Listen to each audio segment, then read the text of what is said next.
के साथ।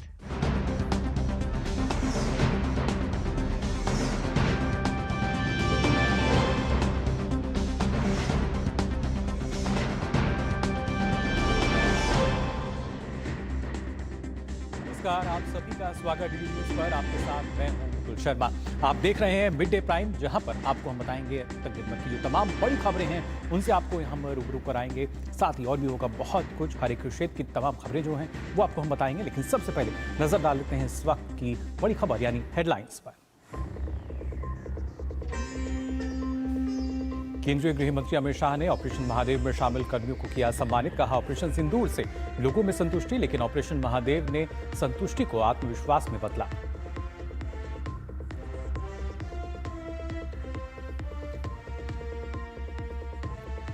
भारत आक्रामक नहीं, लेकिन हर चुनौती का जवाब देने में सक्षम। मध्य प्रदेश में हुए रण संवाद में बोले रक्षा मंत्री। कहा, ऑपरेशन सिंदूर में पूरे विश्व ने देखी भारत की सेना की शक्ति।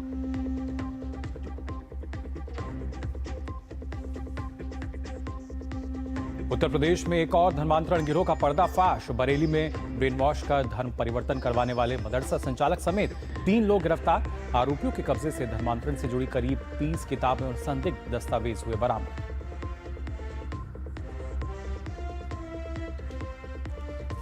कटरा वैष्णो देवी मार्ग पर भूस्खलन के बाद अस्थायी रूप से रोकी गई यात्रा। राहत और बचाव अभियान जारी। गृह मंत्री अमित शाह की हालात पर नजर।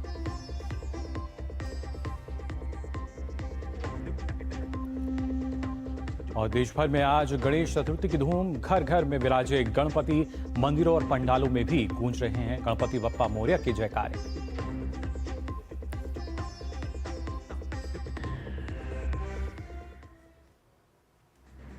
और आइए अब शुरुआत करते हैं मिड डे प्राइम की। सबसे पहले बात कर लेते हैं भारत, जिसे लोग सॉफ्ट पावर कहते हैं, लेकिन भारत अब हर तरीके का जवाब देने के लिए सक्षम भी है। दरअसल रक्षा मंत्री राजनाथ सिंह ने कहा है कि इतिहास से सीखने और एक नया इतिहास रचने का समय है। मध्य प्रदेश के महू में रण संवाद 2025 में उन्होंने युद्ध के बदलते पैटर्न पर बात की और बताया कि भविष्य के युद्ध तकनीक और कूटनीति का मिश्रण होंगे। राजनाथ सिंह ने कहा कि भारत कभी भी युद्ध चाहने वाला देश नहीं रहा, लेकिन हर चुनौती के लिए निपटने के लिए अब भारत तैयार है। Let me emphasize that India has never been a nation that seeks war. We have never initiated aggression against anyone. However, the present geopolitical reality is quite different. Even though we do not harbor any aggressive intent, if someone challenges us, it becomes imperative that we respond with strength. To do so, we must continuously enhance our defense preparedness. This is why training, technological advancement, and a sustained dialogue with partners are of utmost importance for us. इसके साथ ही रक्षा मंत्री ने तकनीकी प्रगति और रणनीतिक कूटनीति के महत्व पर भी जोर दिया। राजनाथ सिंह ने कहा कि भारत एक ऐतिहासिक सफर पर है, जहां आज हमें आत्मनिर्भर निर्यातक के रूप में देखा जा रहा है। India has embarked on a historic journey. We are once counted among the world's largest importers, but today, on the path of the self-reliant India, we are making a place among the reliable exporters of the world. Today, our indigenous platforms, light combat aircraft Tejas, advanced towed artillery gun systems, Akash missile systems, and indigenous aircraft carrier are giving a message to the world that India's technology and the quality are now standing at world-class standards. केंद्रीय गृह मंत्री अमित शाह ने भारतीय सेना, Jammu Kashmir police और CRPF के उन जवानों को सम्मानित किया जिन्होंने ऑपरेशन महादेव को सफलतापूर्वक अंजाम देते हुए पहलगाम हमले में शामिल आतंकियों को ढेर किया था। इस मौके पर अमित शाह ने कहा कि प्रधानमंत्री नरेंद्र मोदी और पूरे देश की ओर से वे सुरक्षा बलों को बधाई देते हैं, जिन्होंने नागरिकों के मन में सुरक्षा का विश्वास और मजबूत किया है। उन्होंने कहा कि जब कश्मीर में पर्यटन अपने शिखर पर था, तब पहलगाम हमले से कश्मीर मिशन को पटरी से उतारने की नाकाम कोशिश की गई। गृहमंत्री ने बताया कि ऑपरेशन सिंदूर ने जनता को संतुष्टि दी थी, जबकि ऑपरेशन महादेव ने उस संतुष्टि को आत्मविश्वास में बदल दिया।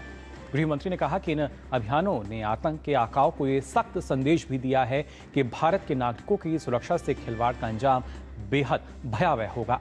उन्होंने जोर देकर कहा कि एनआईए की एफएसएल की जांच से सिद्ध हुआ कि ऑपरेशन महादेव में ढेर किए गए आतंकी की पहलगाम हमले के लिए ही वो जिम्मेदार थे। इसके साथ ही आपको बता दें, अमित शाह ने कहा कि खासतौर से लगातार भारत जो है वो आत्मनिर्भर होता जा रहा है, लेकिन आत्मनिर्भरता की एक और जो पहचान है बानगी की अगर बात की जाए वो भी आपको बताते हैं। दरअसल आज का जो दिन है उसमें माना जा रहा है कि किस तरीके से भारतीय अर्थव्यवस्था, क्योंकि अब अमेरिका को भेजे जाने वाले जो सामान है उस पर आज यानी 27 अगस्त से 50% का जो टैरिफ है वो लगाने की बात कही गई थी, जो कि आज से लागू होगा। और खासतौर से अमेरिकी टैरिफ का असर चाहे कैसा भी हो, लेकिन सरकार की यहाँ पे मंशा की अगर बात की जाए, प्रधानमंत्री कई बार इस बात को दोहरा चुके हैं कि सरकार अपने किसानों, छोटे व्यापारियों, पशुपालकों के हितों की रक्षा हर हाल में करेगी, हर पल करेगी। हालांकि दूसरी तरफ एक्सपर्ट्स का यह अनुमान भी है कि इस स्थिति से निपटने के लिए सरकार को अपनी व्यापार नीति में थोड़ा बदलाव करना पड़ सकता है।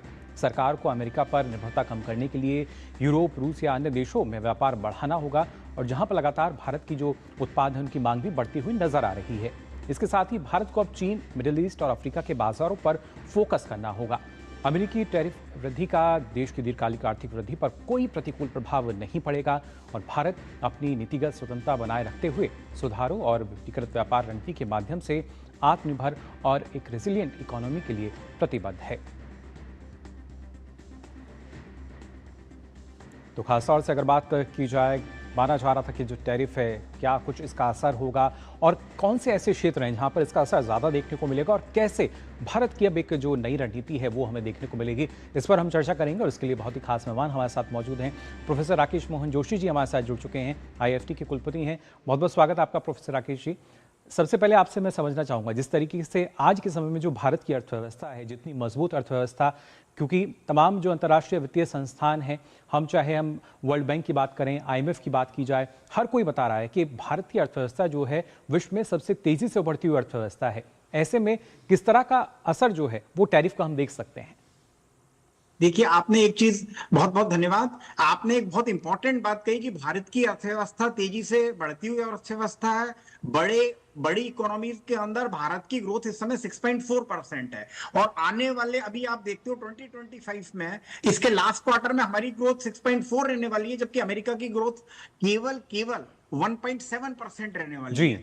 और सारी डेवलप्ड इकोनॉमीज की ग्रोथ का जो फोरकास्ट आ रहा है अभी वो 1.5 का है, 1.52, इससे ज्यादा इनकी नहीं होने वाली है। और चाइना की 4.5। और भारत ने केवल एक बहुत बड़ा बाजार है, क्योंकि अब जैसे प्रधानमंत्री जी ने स्वदेशी की बात कही है, Bharat is the largest, having the people, 1.46 billion लोगों का ये जो देश है, इसको नकारना अमेरिका के लिए इतना आसान नहीं है। और इसका अगर आप देखेंगे कि अमेरिका में आप ऑलरेडी देख चुके हैं कि उनकी प्राइसेस, कुछ प्रोडक्ट की जैसे श्रिम्प वगैरह की प्राइसेस है वो 20 से 25% ऑलरेडी उनके बाजार में बढ़ने लग गई है। बहुत सारे कंज्यूमर प्रोडक्ट में America is dependent on consumer product, और अगर उनके टैरिफ का सिलसिला जारी रहा तो इसका निगेटिव इंपैक्ट अमेरिकन पब्लिक पे ज्यादा पड़ेगा, भारत से बहुत ज्यादा। जैसे फार्मास्यूटिकल एक हमारा एक बड़ा चीज है जो वहां पे इंपोर्ट होता है, 38-40% अमेरिकन बाजार में इसका शेयर है, और ये जेनेरिक मेडिसिन अगर के ऊपर अगर महंगी हुई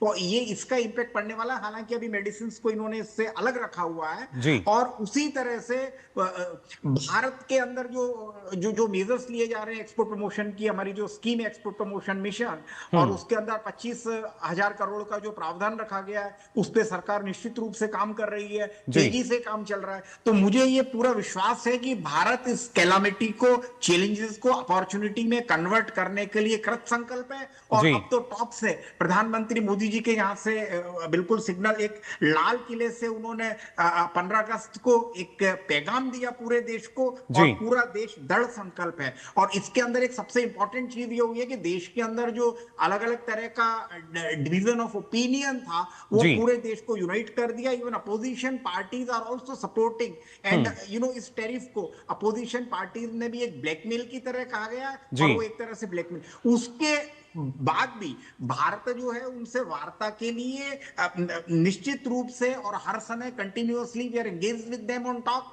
अब इसके ऊपर जो निर्णय है उनको भी करना है। बिल्कुल राकेश जी, लेकिन ऐसे में क्योंकि कहीं ना कहीं एक निर्भरता में नजर आती थी अमेरिका पर निर्यात की जब हम बात करते थे, लेकिन जो हमारा दूसरे देशों के साथ जो फ्री ट्रेड एग्रीमेंट्स हुए हैं इन दिनों और लगातार जो एक सिलसिला भी जारी है, बातचीत लगातार चल रही है अलग देशों से, वो कितनी हम कह सकते हैं सहायक होंगी और ज़्यादा जो गति है वो हमारी देश की अर्थव्यवस्था को देंगी?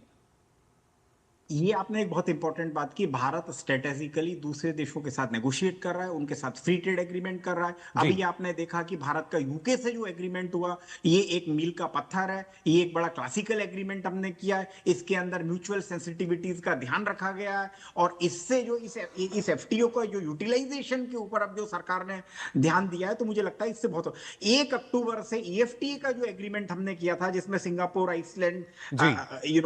ये नॉर्वे, ये जो देश शामिल हैं, इसका भी 1 अक्टूबर से लागू होगा और इसके अंदर बहुत जो है ना इसको सहायता मिलेगी। उसके अलावा भी बहुत सारे जो देश हैं, आसियान है और साउथ ईस्ट एशिया के देश है, मिडिल ईस्ट है। अभी हमारा जी। यूएई से जो अभी हमारा एग्रीमेंट हुआ है 3-4 साल पहले, तो उसके अंदर यूएई और हमारी बड़ी कॉम्प्लीमेंटरिटी है, क्योंकि हम यूएई और पूरा मिडिल ईस्ट, हम गल्फ कॉपरेशन काउंसिल से भी बात कर रहे हैं, जी। तो वो हमारी कॉम्प्लीमेंटरिटी है। They have to rely for food supply from India. हम जी। जो आप देखो 40% India accounts for 40% of the rice export, food grain export.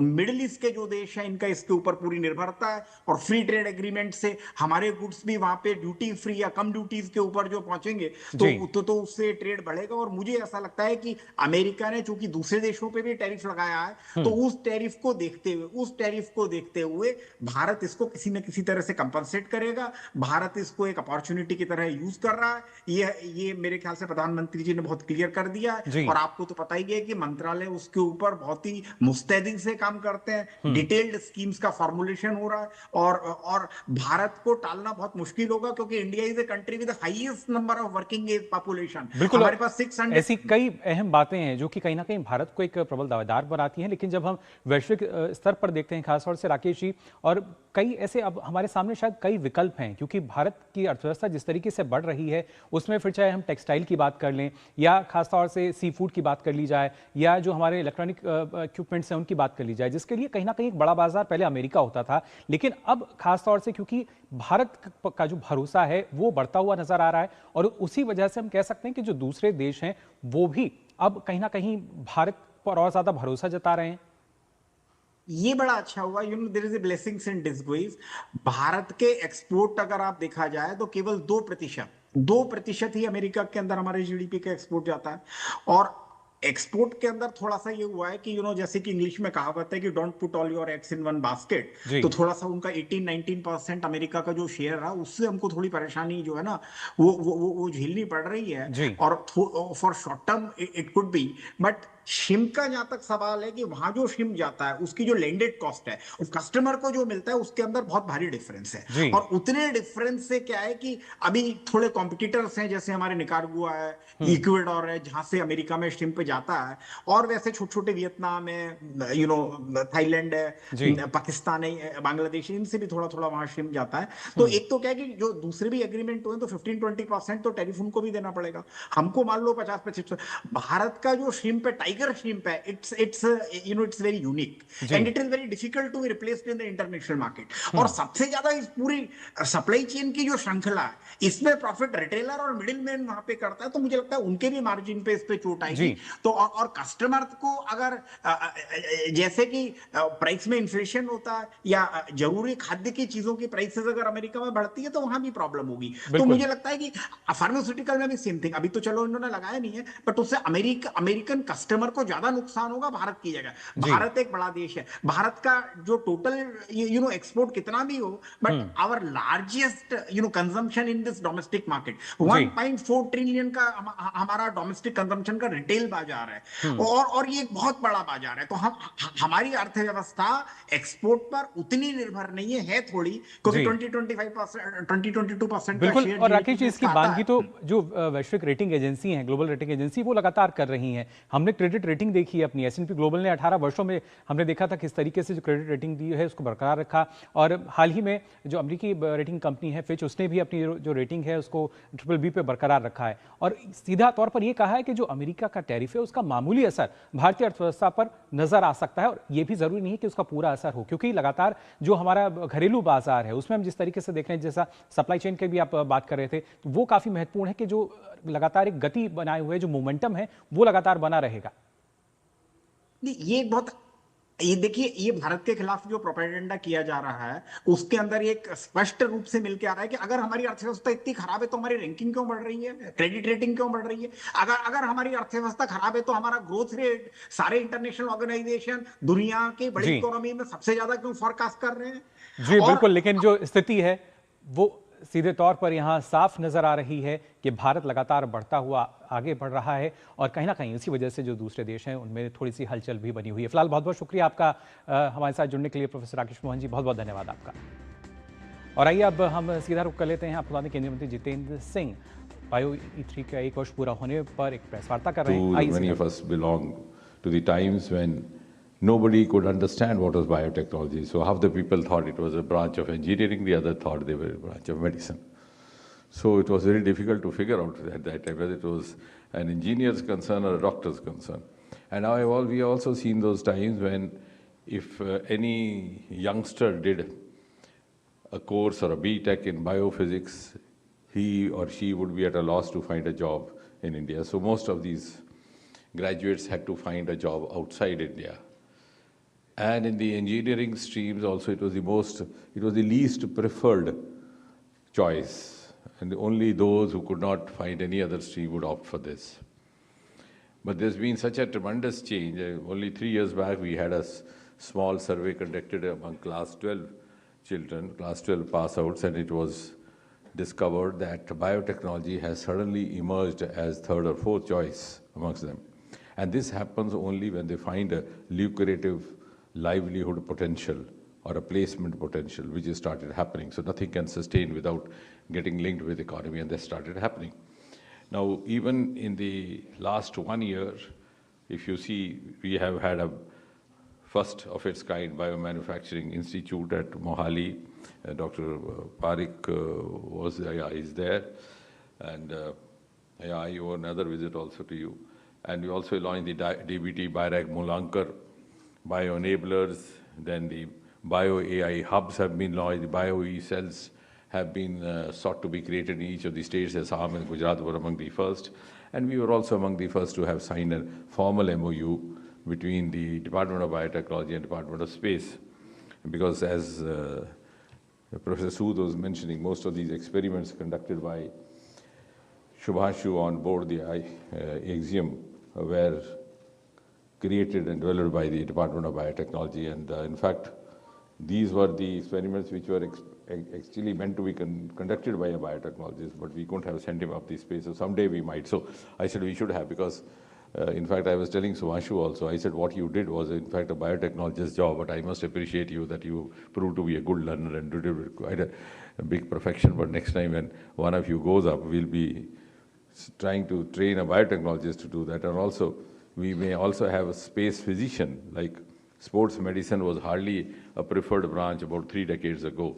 And it was rather would be a butt of joke, but now they are among the most heavily paid, highly paid professionals. So we have very futuristically moved in that direction. And I'm glad that it is also because of the futuristic approach of the Prime Minister that we could get this policy passed, because normally the political dispensations are not very favorably inclined to this heavily scientifically loaded cabinet notes. And Rajesh had to make a series of presentations that the Honorable Prime Minister himself then explained to his colleagues that, look, at today it might not sound very relevant, but tomorrow, of course, because that's precisely we try to submit before him, that tomorrow we would at least be counted among the early birds or the early initiators amongst the countries, because virtually every area is going to be biotechnology driven. As Professor Sood was saying, the personalized prescriptions are very soon. 2 patients suffering from same disease may have a different prescription depending on their genetic profile, their environment, milieu. So two persons of diabetics, similar by all parameters, clinical and biochemical, would have a separate prescription. So it's going to be a very fascinating times to come. Similarly, the prosthesis, as he was mentioning, we might have more acceptability of these processes, because one of the problems that was happening with many of the transplants was that the person has to be given immunosuppressive drugs for a long time to make it more acceptable. But in the process, some other dormant diseases waken up, and the person who's getting treated for a kidney transplant or post-treatment for kidney transplant suddenly finds that new malignancy has arisen. So all these things would be very fascinating. And of course, not only that, even the food world. We've already started animal-free milk. One of the startups from Bengaluru is doing very well. They've even started exporting it. Because when the world requirement goes on increasing and you have less and less of land to actually fend for all these cattle and animals, this will be very handy. And tomorrow, maybe as Reddy has arranged a refreshment for you after this, he might arrange a vegetarian mutton for you or a vegetarian chicken for you, because it started already happening. So maybe your palliative taste, my buds may take some time to get used to it. So this is going to be a very fascinating time, and in fact everything is going to be driven. It's not being easily realized, but we are going to have it in every sphere of life, in plants, in animals, in life sciences. What Shubhanshu experimented over there about biogenesis is not something which is relevant only to this space. Of course, there they sit for 2-3 weeks, the muscles get wasted, but it happens even amongst us. Of course, in diseases like type 2 diabetes mellitus or cancers, etc., it's already known, but even in common fractures, if you have a fracture of the lower limb and you're asked to confine to bed for 4 weeks, your muscles suffer from disuse atrophy, and then you are asked to go in for physiotherapy. So the strategies which are being experimented over there are also relevant to us on the earth. And as I said, on the day when he came, what was tested would not be relevant or useful only for the 140 crore Indians, but for the rest of the world as well. And therefore, I think those experiments which were facilitated by the Department of Biotechnology at the International Space Station, I think are one of the earliest indicators of Vishwa Bandhu Bharat. तो आप सुन रहे थे यहाँ पर केंद्रीय मंत्री जितेंद्र सिंह को, जो कि अपना संबोधन दे रहे थे। बायो3 का एक वर्ष जो है वो पूरा हो चुका है, और इस पहल के जरिए उन्होंने बताया किस तरीके से खासतौर से बायो हब्स की बात की जाए, या जब हम बायोटेक्नोलॉजी के महत्व की बात करते हैं, हर एक क्षेत्र में कहीं ना कहीं जो बायोटेक्नोलॉजी है वो जुड़ी हुई है। और साथ ही हमें यहाँ जोर देना होगा बायो मैन्युफैक्चरिंग पर भी, जिसके चलते पूरे विश्व को इस क्षेत्र से संबंधित एक नई राह भारत दिखा सके। फिलहाल मीडिया प्राइम में और भी खबरें हैं, लेकिन हम यहाँ रुकने एक छोटे से ब्रेक के लिए। पता है, I was a bright student. कुछ करना चाहती थी, कुछ बनना चाहती थी। आप अपना खुद का स्टार्ट कीजिए ना, खुद का बिजनेस। और उसमें पैसे तो बहुत लगेंगे ना। Zero investment. Zero investment? हाँ, I'm doing it. मैं एक principal madam. She's my client. मैं LIC एजेंट हूँ। LIC एजेंट बनो, अब बड़ा सोचो। हमारी वेबसाइट पर जाएं या अपनी नजदीकी LIC शाखा से संपर्क करें। ये देख कैसे। हैप्पी बर्थडे भाई। दिखा? हाँ, मेरा फेवरेट कलर। हमेशा शॉपिंग। I know माँ, बट खर्चा करने की भी यही उम्र है, राइट? सेविंग करने की भी यही उम्र है। I know पा, सेव करो, सही जगह निवेश करो, रकम पर ब्याज मिलेगा, जिसे फिर से निवेश करने पर ब्याज मिलता रहेगा। I know ना। RBI कहता है, करो सही शुरुआत, बनो फाइनेंशियली स्मार्ट। ब्रेक के बाद आप सभी का एक बार फिर स्वागत। आप देख रहे हैं मिड डे प्राइम। आइए अब बढ़ते हैं अगली खबर की ओर। खासतौर से अगर बात की जाए उत्तर प्रदेश के बरेली की, यहाँ पर छांगुर की तर्ज पर बरेली में भी एक अवैध धर्मांतरण गैंग का पर्दाफाश किया है पुलिस ने प्रेस कॉन्फ्रेंस कर इस धर्मांतरण गैंग का भंडाफोड़ किया। ये गिरोह मदरसे के जरिए लोगों का ब्रेन वॉश कर उनका धर्म परिवर्तन करवाता था। पुलिस ने मदरसा संचालक अब्दुल मजीद, सलमान, आरिफ और फहीम को गिरफ्तार किया है, जबकि एक आरोपी इस मामले में फरार बताया गया है। आरोपियों के कब्जे से धर्मांतरण से जुड़ी करीब 30 किताबें और संदिग्ध दस्तावेज भी पुलिस ने बरामद किए हैं।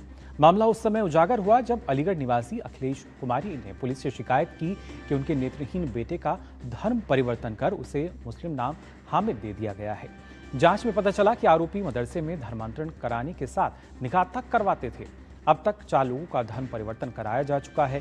गिरोह का सरगना अब्दुल मजीद मदरसा संचालित करता था। सलमान कपड़े सिलने के बहाने धर्म ग्रंथ और सीडी उपलब्ध कराता था। आरिफ उनका सहयोग करता था, जबकि फहीम नाई का काम करते हुए संभावित लोगों की जानकारी जुटाता था। पुलिस की जांच में विदेशी फंडिंग के संकेत भी मिले हैं। केवल अब्दुल मजीद के खाते में 8 महीने में 13 लाख रुपए से अधिक की 2000 ट्रांजैक्शन अभी तक सामने आई हैं। वहीं सलमान और उसकी पत्नी के 12 बैंक खाते सामने आए हैं। गिरोह देश भर के कई राज्यों में जाकर चंदा जुटाता था। एसपी साउथ आशुक वर्मा ने बताया कि अब तक 4 लोगों का धर्म परिवर्तन कराया जा चुका है, जिनमें से एक नाबालिग भी शामिल है। पुलिस ने विदेशी फंडिंग और नेटवर्क से जुड़े अन्य पहलुओं की जांच तेज कर दी है। तो बरेली में अवैध धर्मांतरण का एक तरीके से जो पर्दाफाश है वो पुलिस ने यहां पर किया है और लगातार हमने देखा इस तरह की जो कार्रवाई हैं वो देखने को मिल रही हैं। फिलहाल हमारे संवाददाता विकास सिंह हमारे साथ जुड़ चुके हैं लखनऊ से। विकास, आपसे समझना चाहेंगे क्योंकि इससे पहले भी हमने देखा था, छांगुर वाले मामले की बात की जाए या जिस तरीके से ये एक बड़ा मामला और कहीं ना कहीं पुलिस पूरे मामले की जड़ों तक पहुंचने की कोशिश करेगी, क्योंकि ना सिर्फ विदेशी फंडिंग बल्कि जिस तरीके से जो यहाँ पे अब गिरफ्तारी जिनकी हुई है 12 अकाउंट उनके खुले हुए हैं। जी बिल्कुल सही कह रहे हैं आप। इस मामले को भी अगर देखा जाए और मिलान किया जाए, चाहे कुशीनगर हो, चाहे बलरामपुर हो, चाहे आगरा की घटना हो, जहां पर अवैध धर्मांतरण का खेल चल रहा था, बिल्कुल उसी तर्ज पर यहां भी नजर आ रही है वही गतिविधियां। क्योंकि मदरसा संचालक जिस तरीके से इस घटना को अंजाम दिया है, और खासतौर से ये तब जाहिर हुआ जब पीड़ित की मां ने कंप्लेंट की, और पीड़ित वो भी दृष्टिबाधित, ऐसे लोगों को किस तरीके से उनका अवैध धर्मांतरण कराया जा रहा है, इसके मंसूबे पता चलते हैं कि किस तरीके से कमजोर लोगों को लालच देकर तमाम सारी चीजों को अपनाकर धर्मांतरण करा रहे हैं ऐसे लोग। और पूरा गिरोह है इनका, इसका गिरोह का जो सरगना है वो अन्य प्रदेशों में जाकर वहां पैसे इकट्ठा करता है। ये पुलिस की जांच में ये बात स्पष्ट भी हो गई है कि मध्य प्रदेश, गुजरात, कर्नाटक, तमिलनाडु, महाराष्ट्र, इन सभी जगहों पर वो गया और वहां पर उसके जाने के पर्याप्त सबूत मिले हैं। महमूद बेग नाम का एक शख्स अभी फरार है, जो पहले वहां से भाग गया था। उसकी भी पकड़ने के लिए टीमें बनाई गई हैं, और पुलिस ये कह रही है कि फिलहाल अभी हम लोग जांच कर रहे हैं, चूंकि अभी शुरुआत में पता चला है कि 4 लोगों के धर्मांतरण किए जा चुके थे। एक पूरे परिवार को धर्मांतरण कराया जा चुका था। वहां पर जो दस्तावेज मिलते हैं, वो दस्तावेज में वो सीडी मिलती हैं, जिनमें खासतौर से जो पाकिस्तानी इस्लामिक स्कॉलर हैं उनकी स्पीच है। वहां पर 30 किताबें मिलती हैं, जिनको उन किताबों से स्पष्ट होता है कि धर्मांतरण को प्रोत्साहित करने वाली वो किताबें हैं। इस तरह की तमाम सारी चीजें वहां से मिलती हैं। और वो जो लोगों के बारे में अभी आपने बताया, वो जो 4 लोग पकड़े गए हैं, बिल्कुल बेहद ही आम आदमी बनकर ये लोग रहते हैं और बहलाते फुसलाते हैं, किताबें देते हैं, किताबों के द्वारा साहित्य पढ़वाते हैं, सीडी देते हैं कि लोग उसे पढ़ें, भ्रमित हों, और लालच देते हैं, पैसों का प्रलोभन देते हैं। इस तरीकों से अवैध धर्मांतरण का काम चल रहा है। और ऐसा ही हमने देखा था बलरामपुर की घटना में, जहां पे छांगुर था। छांगुर के साथ उसके गिरोह के तमाम सारे लोगों ने इस घटना को अंजाम दे रहे थे। उनका सिंडिकेट फल फूल रहा था। वही चीज को आगरा में भी देखी गई और कुशीनगर में देखी गई। तो मामले की जांच तो फिलहाल, बड़े मामलों की जांच तो एटीएस कर रही है, एसटीएफ भी साथ में कर रही है। साथ में बलरामपुर मामले में तो ईडी भी अपनी कार्रवाई कर रही है। लेकिन इसमें जिस तरीके के लेन देन पाए गए हैं, खासतौर से जो मदरसा संचालक था, वो उनका जो गिरोह का सरगना था, उसके द्वारा खासतौर से जो लेन देन है, ये जो 2000 ट्रांजेक्शन हुए हैं, किस तरीके से कहां से पैसा आता है, ये सब चीजों को पता लगाना पुलिस की अगली कड़ी साबित होगी। और महमूद बेग के गिरफ्तार होने के बाद भी काफी इस पूछताछ में काफी चीजें खुलकर सामने आएंगी। और कहीं न कहीं जो एजेंसीज है, एटीएस है, एसटीएफ है, वो भी इसको संज्ञान लेगी। और जो मामले के तार जुड़े हुए हैं, जो एक बड़ा सिंडिकेट फैला हुआ है, क्योंकि ये लोग तो आम लोग बनकर रहते हैं, लेकिन इनके जो आका इनके पीछे बैठे हुए हैं उन लोगों तक पुलिस की कार्रवाई होगी। तो पुलिस इसी इंतजार में है कि उन सारे सुरागों को इकट्ठा किया जाए। बिल्कुल विकास, लगातार जो पुख्ता सबूत हैं अभी भी यहाँ से बरामद किए गए हैं और भी जो जिस तरह की जांच की बात कही जा रही है। फिलहाल पुलिस का इस पूरे मामले में क्या कुछ कहना है, आइए एक बार अपने दर्शकों को सुना देते हैं।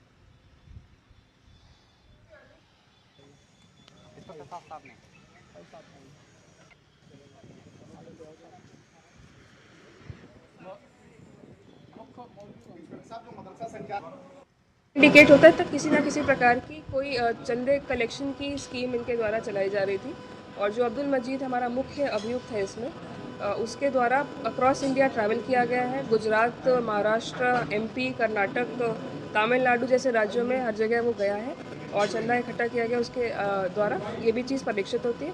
अभी हमारी गिरफ्त में 4 अभियुक्त हैं, अब्दुल मजीद, आरिफ, सलमान और फहीम। इन चारों को आज जेल भेजा जा रहा है। अग्रिम विधिक कार्रवाई सुनिश्चित की जाएगी। इस केस में महमूद बेग नाम का एक व्यक्ति फिलहाल वांछित है और उसको भी जल्द गिरफ्तार करके जेल भेजा जाएगा।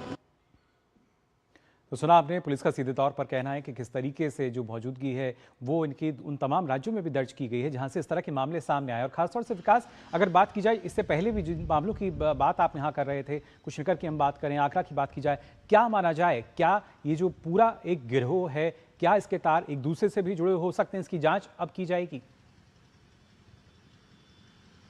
बिल्कुल इसकी जांच की जाएगी, क्योंकि ये एक साधारण अपराध नहीं है। ये पूरी तरीके से इसे कह सकते हैं कि राष्ट्र विरोधी गतिविधि है। एक खास तौर से एक विशेष समुदाय को, विशेषतर खास लोगों को, कमजोर लोगों का धर्मांतरण करना, उसके बाद उनका किस परिस्थितियों में धर्मांतरण किया जा रहा है और किस लिए उनको तैयार किया जा रहा है। इससे पहले के मामलों में तो यहाँ तक बातें सामने आई थी कि जिन लोगों को तैयार किया जा रहा था उन जैसे लोगों को धर्मांतरण के बाद राष्ट्र विरोधी गतिविधियों में शामिल करने की प्लानिंग चल रही थी। ये एक सबसे बड़ी बात दर्शाती है कि इनके तार अगर विदेश से जुड़े हुए हैं, इनके तार दुबई से जुड़े हुए हैं, पाकिस्तान से जुड़े हुए हैं, कनाडा से जुड़े हुए हैं, या देश में जो लोग इनकी मदद कर रहे हैं अन्य राज्यों से, उनके पास पैसे कहां से आ रहे हैं। ये सारी चीजें बिल्कुल जांच का विषय है और इसी पर एटीएस और एसटीएफ काम कर रहा है। उत्तर प्रदेश सरकार के द्वारा, मुख्यमंत्री योगी आदित्यनाथ के द्वारा मिशन अस्मिता चलाया जा रहा है, जिसमें इस तरीके की गतिविधियों पर बराबर नजर रखी जाए, पकड़ में आए। उसी का ये अंजाम है कि जैसे ही सूचना पुलिस को मिलती है, पुलिस त्वरित कार्रवाई करती है और वहां पर जब पहुंचती है तो वो जो प्रभात उपाध्याय है, शुरुआत में तो अपना नाम हामिद बताया, लेकिन जब पुलिस ने उससे पूछताछ की तो पता चला कि वो तो प्रभात उपाध्याय है, जिसको जो है उसके धर्मांतरण की तैयारी चल रही थी। कुछ ही देर बाद उसका खतना करने की तैयारी चल रही थी। तो ऐसे में पुलिस पहुंचती है, कार्रवाई करती है और वो मामला वहीं रुक जाता है। और पुलिस ने जो बताया अभी कि जो एक नाबालिग का भी धर्मांतरण कराने का प्रयास किया गया, उसे भी पुलिस ने विफल किया है। इन लोगों के द्वारा और किन किन लोगों के धर्मांतरण इससे पहले कराए जा चुके हैं, अगले की इनकी प्लानिंग क्या है, इनके मददगार, इनके आका कौन है, इनकी फंडिंग कहां से होती है, और खास तौर से जो इनके पास सीडीआं हैं, उस सीडी में धर्मांतरण के लिए प्रेरित किया जाता है।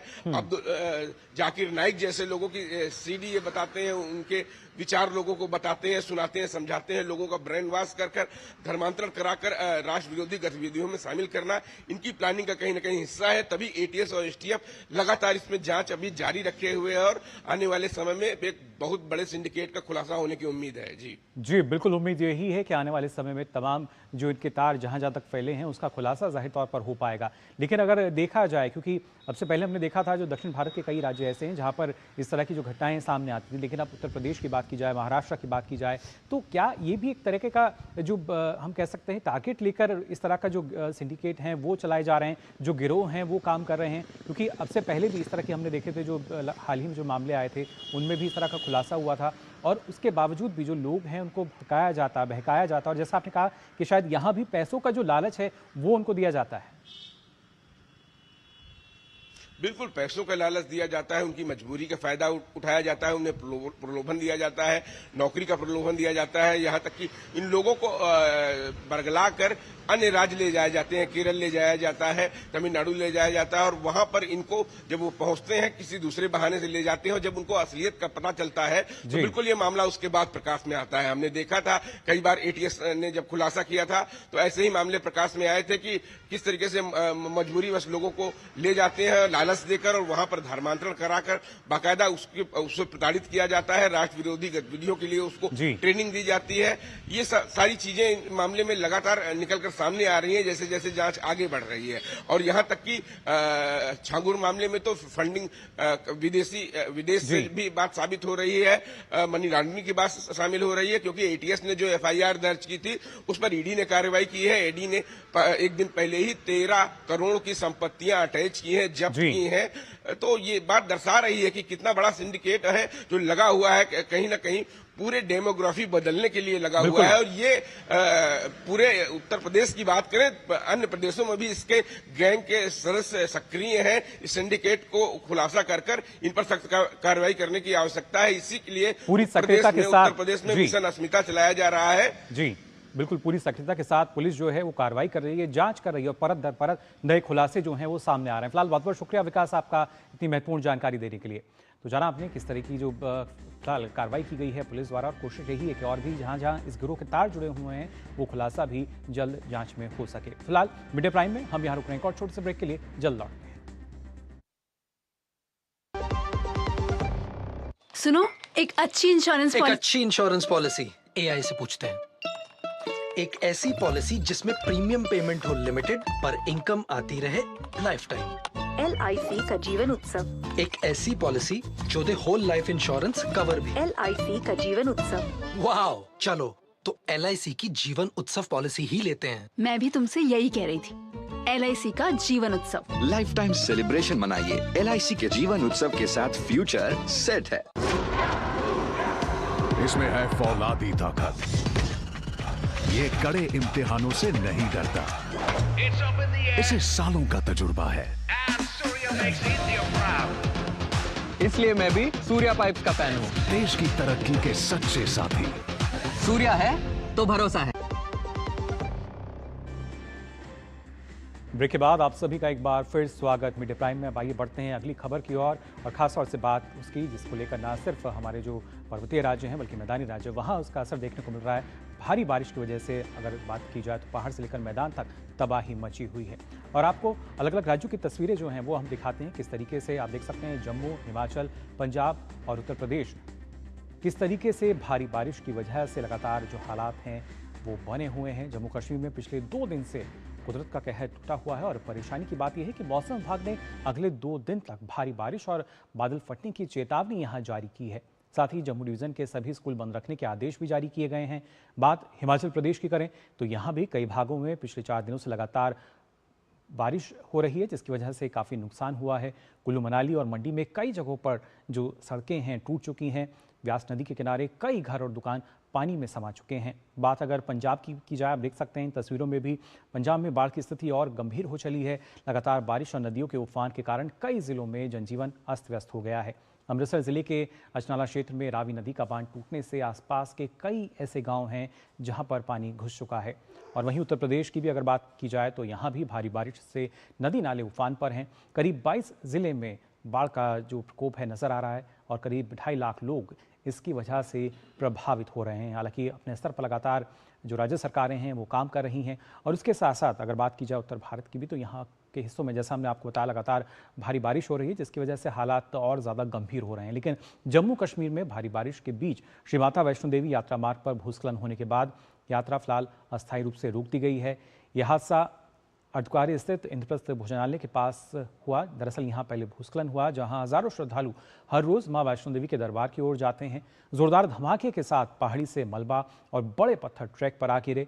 हादसे पर केंद्रीय गृह मंत्री अमित शाह ने दुख जताते हुए ताज़ा हालात जानने के लिए जम्मू कश्मीर के मुख्यमंत्री उमर अब्दुल्ला और उपराज्यपाल मनोज सिन्हा से बात की है। उन्होंने हर संभव मदद का भरोसा दिया है। वहीं मुख्यमंत्री उमर अब्दुल्ला ने जानकारी दी है कि वो कल जम्मू एयरपोर्ट बंद होने के कारण हादसा स्थल तक नहीं पहुंच सके, लेकिन आज सुबह जम्मू पहुंचकर बाढ़ के हालात की समीक्षा करेंगे। इस बीच प्रशासन ने कुछ हेल्पलाइन नंबर भी जारी किए हैं। व्हाइट नाइट कॉर्प्स की 3 राहत टुकड़ियां कटरा और उसके आसपास बचाव राहत अभियान में लगी हुई हैं। प्रशासन लोगों की जान बचाने, जरूरतमंदों को सहायता प्रदान करने और नागरिकों को सुरक्षित स्थानों पर पहुंचने का लगातार प्रयास कर रहा है। तो लगातार आपको हम बता रहे हैं किस तरीके से जम्मू कश्मीर में मूसलाधार बारिश और भूस्खलन से लोगों का जो जीवन है वो काफ़ी प्रभावित हो रहा है। जम्मू ज़िले में लगातार भारी बारिश के कारण बाढ़ और जलभराव की स्थिति नज़र आ रही है। इसके बाद जिला प्रशासन जो है और साथ ही जम्मू कश्मीर पुलिस, भारतीय सेना, NDRF, SDRF और स्थानीय स्वयंसेवकों ने मिलकर त्वरित बचाव अभियान भी चलाया। C-130 और IL-76 विमान हिंडन से राहत सामग्री लेकर जम्मू पहुंच गए हैं। Mi-17, V-5 जैसे हेलीकॉप्टर जम्मू, उधमपुर, श्रीनगर, पठानकोट के सभी निकटवर्ती ठिकानों पर सक्रिय रूप से तैयार हैं और राहत और बचाव कार्यों में जुटे हुए हैं। जम्मू में मूसलाधार बारिश और भूस्खलन से सामान्य जनजीवन जिस तरीके से अस्त व्यस्त हुआ है, क्योंकि जम्मू में लगातार अगर देखा जाए बारिश के बाद 3,500 से ज़्यादा लोगों का रेस्क्यू किया गया है। इसकी जानकारी जम्मू जिला प्रशासन ने सोशल मीडिया पर दी। उन्होंने लिखा कि SDRF लगातार राहत बचाव कार्यों में लगी हुई है। जम्मू जिला प्रशासन ने सड़क, आवश्यक आपूर्ति और अन्य सेवाओं को प्राथमिकता और युद्ध स्तर पर बहाल करने का आश्वासन दिया है ताकि प्रभावित इलाकों में फंसे लोगों तक मदद पहुंच सके और सामान्य जीवन जल्द से जल्द बहाल हो सके। और इसके साथ साथ आइए बात कर लेते हैं हिमाचल प्रदेश की भी, क्योंकि पिछले 2 दिनों में हमने देखा है किस तरीके से यहाँ भारी बारिश के बाद से हिमाचल प्रदेश में मानसून की तीव्रता आज कुछ मंद पड़ने की संभावना फिलहाल बताई गई है। लेकिन अगर बात की जाए पिछले दिनों की, तो भारी बारिश ने सामान्य जनजीवन जो है उसको पूरी तरीके से अस्त व्यस्त कर दिया है, सीधे तौर पर प्रभावित हुआ है। चंबा, कुल्लू मनाली और मंडी में वर्षा ने सबसे ज़्यादा तबाही मचाई है। इन शहरों का सड़क संपर्क लगभग ध्वस्त हो चुका है। बिजली, पानी और संचार व्यवस्था भी ठप है। चंबा जिले में पिछले 36 घंटों से दूरसंचार नेटवर्क इक्का दुक्का जगहों को छोड़कर काम नहीं कर रहा। कुल्लू मनाली, मंडी और चंबा में पेट्रोल डीजल की आपूर्ति भी मुश्किल हो पा रही है। कुल्लू में प्रशासन ने पेट्रोल डीजल की कमी को देखते हुए पेट्रोल पंप में न्यूनतम स्टॉक बनाए रखने में आदेश दिए हैं। मनाली, चंडीगढ़ सहित कई प्रमुख राजमार्ग भूस्खलन के चलते बंद हैं। वहीं रावी, ब्यास, सतलुज सहित सभी प्रमुख नदियां खतरे के निशान से ऊपर बह रही हैं। मंडी, कुल्लू, मनाली, चंबा सहित राज्य में कई शहरों में स्कूल, कॉलेज और आंगनबाड़ी केंद्र जो हैं बंद रखने के आदेश दिए गए हैं। प्रदेश में इस बार भारी बारिश हो रही है। प्रदेश में अगस्त महीने में सामान्य से 62% ज़्यादा बारिश दर्ज की जा चुकी है। खासकर कुल्लू जिले की अगर बात की जाए तो सामान्य से 155% ज़्यादा अब तक यहाँ जो बारिश है दर्ज हुई है। शिमला में 112% अधिक बादल बरसे हैं, तो सोलन में 117% और ऊना जिले में सामान्य से 128% अधिक बारिश अभी तक दर्ज की जा चुकी है। और हालात सिर्फ हिमाचल प्रदेश तक सीमित नहीं है। इसके साथ साथ हिमाचल प्रदेश और जम्मू कश्मीर की अगर हम बात कर रहे हैं, वहाँ पे किस तरीके से सतलुज, ब्यास, ऊज और रावी जैसी जो नदियाँ हैं वो उफान पर हैं। और इसी वजह से जब पंजाब की बात की जाती है, जैसे पंजाब से जुड़ती हैं, तो पंजाब के कई ज़िलों में भी भारी बाढ़ की जो स्थिति है वो नज़र आ रही है। पंजाब के मुख्यमंत्री माननीय प्रभावित इलाकों का आज वो जायजा भी लेंगे। पठानकोट, गुरदासपुर, फजिल्का, होशियारपुर, कपूरथला, फिरोजपुर, तरनतारन के कई गांव बाढ़ से प्रभावित हैं। रणजीत सागर डैम, टंगल डैम और पौंग डैम खतरे के निशान के नज़दीक पहुंच गए हैं। पंजाब के 7 जिलों के तकरीबन 130 गांव बाढ़ की चपेट में हैं। गुरदासपुर के गांव जीवनचक, बुगना और गंजी समेत कई गांव प्रभावित हुए हैं। प्रभावित गांवों का आंकड़ा लगातार बढ़ रहा है। मौसम विभाग की ओर से आगे भी कुछ दिनों तक भारी बारिश जारी रहने का अनुमान लगाया गया है। पठानकोट और गुरदासपुर समेत पंजाब के 5 जिलों में आज भी बारिश का रेड अलर्ट है। 11 जिलों के लिए ऑरेंज अलर्ट जारी किया गया है मौसम विभाग द्वारा। पठानकोट की अगर बात करें तो बढ़ते जल स्तर के कारण फंसे लोगों को बचाने के लिए हेलीकॉप्टर यहां तैनात किए गए हैं। प्रशासन घग्गर जैसी दूसरी नदियों की स्थिति पर भी नजर बनाए हुए है ताकि बाढ़ के संभावित खतरे के लिए पूरी तैयारी रखी जा सके। प्रभावित गांवों से लोगों को सुरक्षित स्थानों पर ले जाया जा रहा है और उन्हें आवश्यक वस्तुएं और चिकित्सा सहायता प्रदान की जा रही है। प्रशासन के साथ ही NDRF, SDRF और भारतीय सेना भी बचाव कार्यों में जुटी हुई है। पंजाब के सभी जिलों में प्रशासन द्वारा जो हेल्पलाइन नंबर हैं वो जारी कर दिए गए हैं। बाढ़ जैसे हालातों के चलते पंजाब में भी सभी स्कूल 30 अगस्त तक फिलहाल एहतियाती तौर पर बंद कर दिए गए हैं। और फिलहाल क्या स्थिति बनी हुई है इसके लिए हम सीधा रुख करेंगे। हमारे संवाददाता जो हैं अलग अलग जगहों से जुड़ चुके हैं। गुरमीत सिंह जालंधर से, अंकुश शर्मा जम्मू और हिमलता शिमला से हमारे साथ जुड़ी हैं। सबसे पहले अंकुश, आपके पास मैं आना चाहूँगा। जम्मू की अगर बात की जाए, किस तरह के हालात फिलहाल अभी बने हुए हैं, क्योंकि जिस तरीके से बारिश जो भारी से भारी बारिश दर्ज की गई है, नदियाँ उफान पर हैं, क्या स्थिति है फिलहाल अभी? देखिए, पिछले 3 दिनों से लगातार जम्मू में बारिश हो रही है और आज बारिश कुछ देर पहले से रुकी जरूर है, लेकिन हल्की हल्की बारिश इस समय भी जम्मू में पड़ रही है। और इसके साथ साथ विभिन्न जगहों पर इस समय रेस्क्यू ऑपरेशन चलाया जा रहा है। एनडीआरएफ, एसडीआरएफ की टीम तैनात की गई हैं और एनडीआरएफ की टीमों को बुलाया गया है। 8 नई एनडीआरएफ की टीमें पहुंच चुकी हैं और ज्यादा रेस्क्यू ऑपरेशन को तेज करने के लिए, और जगह जगह पर इस समय रेस्क्यू ऑपरेशन चलाए जा रहे हैं। साथ ही साथ ये भी बताना चाहूंगा कि जो कल बारिश हुई है उसकी वजह से काफी सारी गाड़ियां ऐसी हैं जो पानी में बह गई हैं, लोगों के घर डैमेज हो चुके हैं, इसके साथ साथ लोगों की दुकानें तक डैमेज हो चुकी हैं, और इसके साथ साथ इंटरनेट और कॉलिंग फैसिलिटी जो है वो भी अलग अलग जगहों पर नहीं मिल पा रही है। और कुछ देर पहले ही कुछ जगह ऐसी हैं जहां पर इंटरनेट की फैसिलिटीज जो है दोबारा से मिलना शुरू हो चुकी हैं। इसके साथ साथ सेंटर की तरफ से भी इंट्रा सर्कल जो रोमिंग है उसको एक्टिवेट करने के भी आदेश दिए गए हैं। सभी स्कूल, कॉलेजेस, यूनिवर्सिटीज और सरकारी दफ्तर आज पूरी तरह से बंद हैं, और एहतियातन तौर पर एडमिनिस्ट्रेशन की तरफ से लगातार लोगों से ये अपील की जा रही है कि जहां पर भी जल भराव हो रहा है उसके नजदीक ना जाएं। और यहां पर मैं ये भी शामिल करना चाहूंगा कि कुछ देर पहले ही सीएम उमर अब्दुल्ला जम्मू पहुंचे हैं और उन्होंने जो चौथा ब्रिज है जम्मू का भगवती नगर में जो कल टूट गया था, वहां पर पहुंचकर उसका जायजा लिया। और इस समय सीएम उमर अब्दुल्ला जम्मू में हैं और अलग अलग जगहों पर पहुंचकर जायजा ले रहे हैं। जी बिल्कुल, और खासतौर से अगर बात हिमाचल प्रदेश की जाए, हेमलता आपसे भी जानना चाहेंगे, ब्यास नदी का रौद्र रूप लगातार हम तस्वीरों में भी देख रहे हैं। फिलहाल क्या मौसम विभाग का अनुमान उन्होंने जताया है, क्या अब भी आने वाले जो दिन हैं वहां पर मुश्किलें बढ़ती नजर आएंगी प्रदेशवासियों की? जी बिल्कुल, बीते 3 दिनों से हिमाचल प्रदेश के अलग अलग हिस्सों में लगातार मूसलाधार बारिश हुई है, जिस वजह से प्रदेश को बहुत ज्यादा नुकसान भी झेलना पड़ा है। लेकिन आने वाले 48 घंटे हिमाचल प्रदेश के लिए थोड़ी सी राहत लेकर के आए हैं। मौसम विभाग के अनुसार आने वाले 48 घंटों में मानसून की रफ्तार थोड़ी सी धीमी पड़ने के आसार हैं, और ऐसे में इन 48 घंटों में तमाम वो जो इलाके हैं जो इस बारिश से प्रभावित हुए हैं वहां पर जो रेस्क्यू है, जो बचाव राहत कार्य है वो करने की कोशिश की जा रही है। सबसे ज्यादा कुल्लू मनाली और चंबा जिला की अगर हम बात करें तो इस वक्त वो प्रभावित नजर आ रहे हैं, दोनों ही जिले। कुल्लू मनाली का शेष विश्व से संपर्क कट चुका है, तमाम जो सड़क मार्ग हैं वो पूरी तरह से ध्वस्त हो गए हैं। इसके अलावा चंबा में भी भारी बारिश से जो संचार कनेक्टिविटी है वो पूरी तरह से बंद हो गई है। ऐसे में वहां पर लोगों को काफी ज्यादा परेशानियों का सामना करना पड़ रहा है।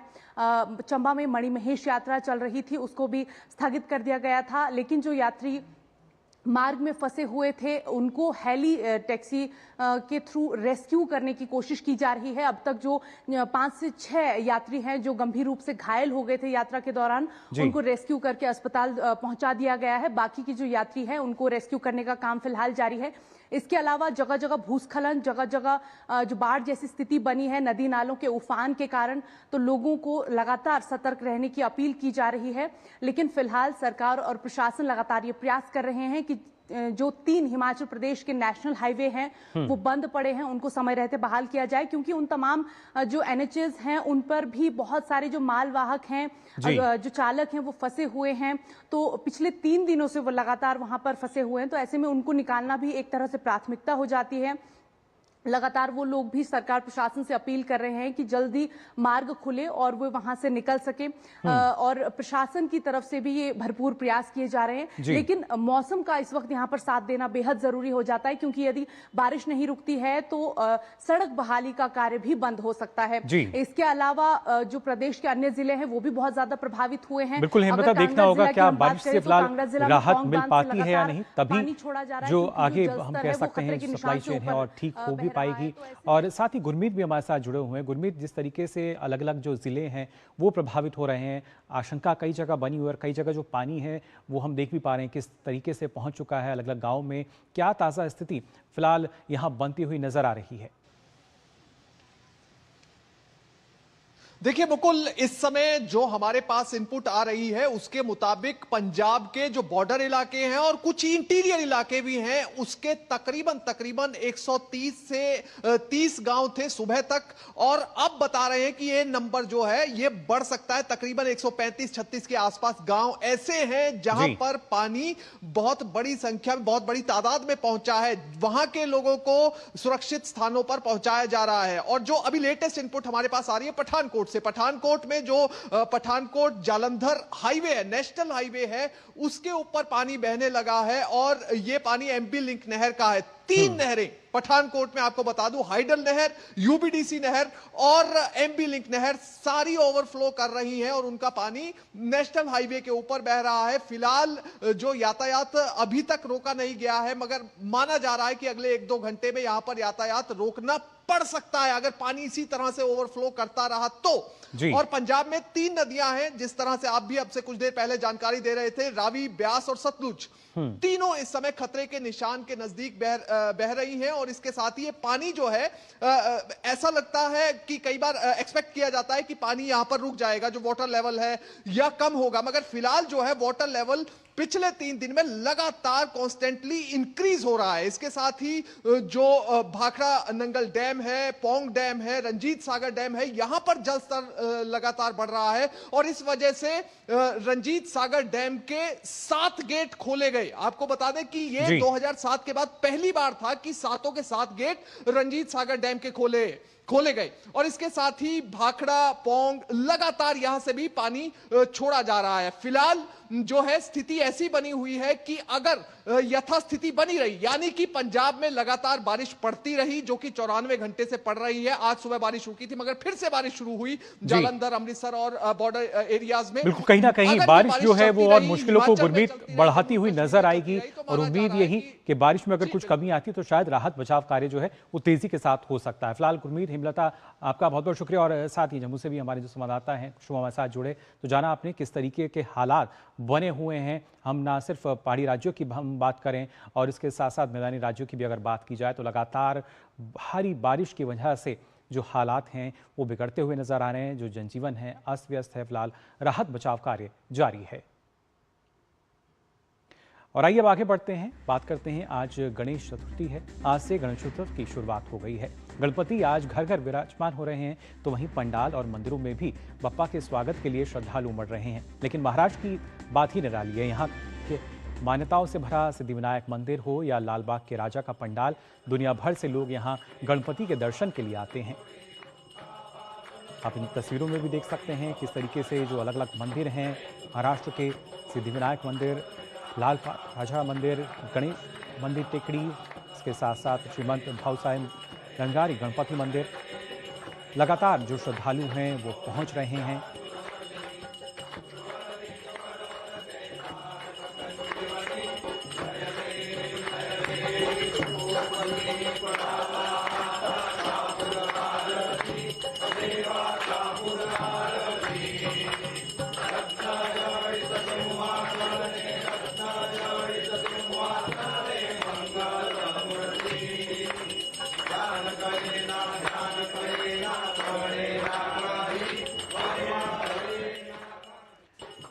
तो गणेश चतुर्थी की धूम जो है वो देखने को मिल रही है। न सिर्फ महाराष्ट्र बल्कि दूसरे राज्यों में भी गणपति जो हैं वो विराजमान हो चुके हैं। मंदिरों में जो भक्त हैं वो दर्शन करने के लिए पहुंच रहे हैं और इसके साथ साथ जो सभी श्रद्धालु हैं वो बप्पा का स्वागत करने की अनोखी तैयारी भी कर रहे हैं। इस खास मौके पर चेन्नई के मनाली क्षेत्र में 7500 भगवत गीता से गणेश प्रतिमा को सजाया गया है। गणपति बप्पा की इस अनोखी सजावट ने सभी का मन मोह लिया है और सभी आकर्षित हो रहे हैं।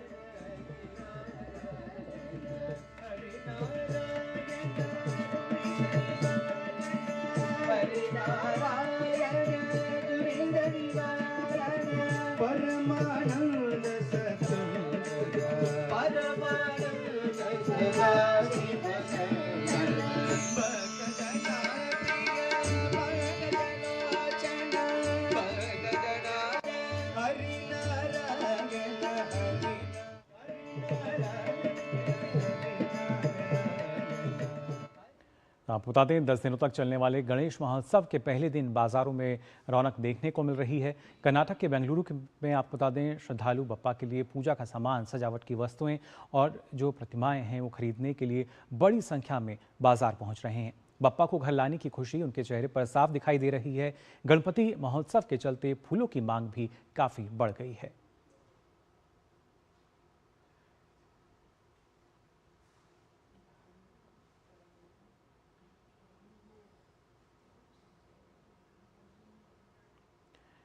तो बाज़ारों में जो भीड़ है उमड़ रही है। ना सिर्फ गणपति जो हैं वो विराजमान हो रहे हैं अलग सभी घरों में, बल्कि कैसे जो मंदिर है उसको सजाया जाए, संवारा जाए, उनकी जो प्रतिमा है उसको और सुंदर बनाया जाए, इसके लिए भी बाजार में लगातार आप देख सकते हैं फूलों की मांग जो है वो बढ़ चली है और लोग लगातार खरीदारी करने के लिए बाजारों का रुख भी कर रहे हैं।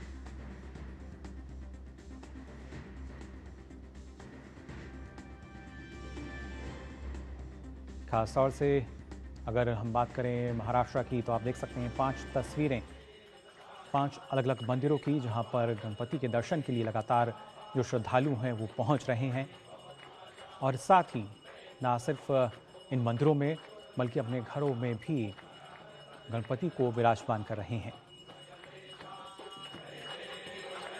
आप देख सकते हैं इन तस्वीरों में किस तरीके से बेहद ही सुंदर ढंग से जो गणपति है उनको सजाया गया है और गणपति के दर्शन के लिए ही लाल बाग ध्वजा की अगर बात की जाए तो लोगों की भारी भीड़ उमड़ती है।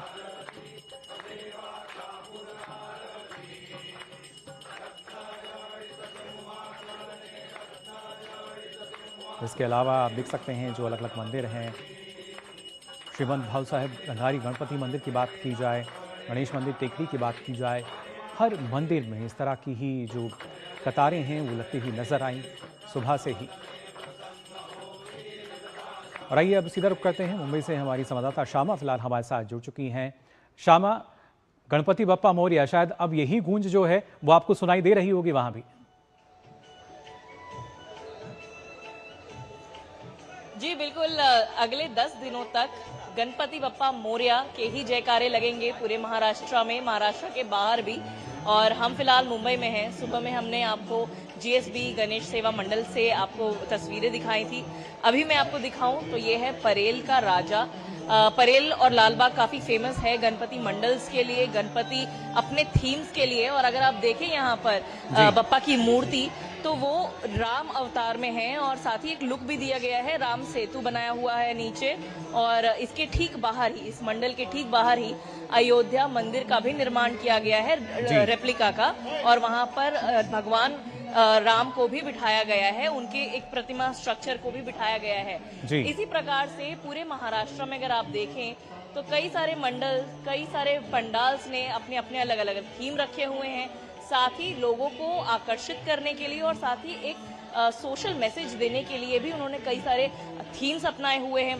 जिस तरीके से ऑपरेशन सिंदूर की बात हम कर रहे हैं तो ऑपरेशन सिंदूर भी काफ़ी सारे मंडल्स ने इस बार हाईलाइट किया हुआ है। विमेन एम्पावरमेंट की बात करें या क्लाइमेट चेंज की बात करें, क्लाइमेट अवेयरनेस की बात करें, इन सभी मुद्दों को हाईलाइट किया गया है। और साथ ही मैं लालबाग परेल की बात आपको कर रही थी, वो सारा एरिया जो है यहाँ पर आप देखें, दिन हो रात हो लगातार यहाँ पर लोग आपको मिलेंगे। दिन के समय तो आपको मिलेंगे ही, लेकिन पूरी रात ये जो रास्ते हैं वो जगमगा उठे हैं। और अगले 10 दिनों तक, क्योंकि इस बार महाराष्ट्र या जो गणेश चतुर्थी है विसर्जन होगा 11वें दिन पर 6 तारीख को, तो पूरा 10 दिन मिला हुआ है मुंबईकरों को और महाराष्ट्र के वासियों को गणेश चतुर्थी मनाने के लिए। और कई सारे जगह हैं ऐसे जो मंडल पार्क्स में होते हैं, बड़े बड़े मैदान में होते हैं। बिल्कुल श्यामा, अगले 10 दिनों तक यही रौनक जो है वो नजर आएगी। परिवार का साथ में, और मुंबई तो वैसे भी जगमग रहती है, लेकिन इन दिनों गणेश उत्सव के चलते काफी जगमग नजर आएगी। बहुत बहुत शुक्रिया आपका श्यामा हमारे साथ जुड़ने के लिए। तो देखा आपने किस तरह की जो धूम है वो नज़र आ रही है। महाराष्ट्र की बात की जाए या कर्नाटका की हम बात करें, हर जगह गणपति बप्पा मोरया की जो गूंज है वो सुनाई दे रही है। और साथ ही साथ ये जो गणेशोत्सव है अगले 10 दिन तक चलेगा और यही रौनक जो है और इस तरह की जो कतारें हैं वो अलग अलग गणेश मंदिरों में लगती हुई नजर आएंगी। साथ ही लोग जो हैं लगातार खरीदारी कर रहे हैं और अपने घरों पर गणपति को विराजमान भी कर रहे हैं। तो फिलहाल के लिए मिड डे प्राइम में बस इतना ही, लेकिन देश और दुनिया की तमाम खबरों के लिए आप देखते रहिए डीडी न्यूज़। मुझे दीजिए अनुमति, नमस्कार।